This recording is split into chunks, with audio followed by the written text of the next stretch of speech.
यवतमाळच्या महागाव तालुक्यातील सवना शिवारात 30 फूट खोल कोरड्या विहिरीत पडलेल्या वानराला वन विभाग व प्राणी मित्राच्या मदतीने सुरक्षित बाहेर काढण्यात आले।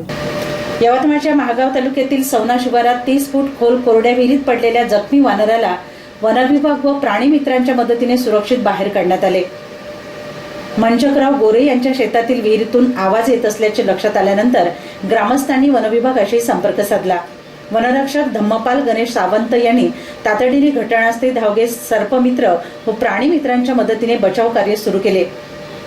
तापत्या उन्हात शर्थीचे प्रयत्न करीत दोरीच्या सहाय्याने वानराला बाहेर काढण्यात आले। बाहेर काढल्यानंतर त्याला पाणी पाजून प्राथमिक उपचार करण्यात आले असून पुढील उपचारासाठी पशु चिकित्सालय महागाव येथे दाखल करण्यात आले। वन विभाग व प्राणी मित्रांच्या या तत्पर कार्याचे परिसरातून कौतुक होत आहे।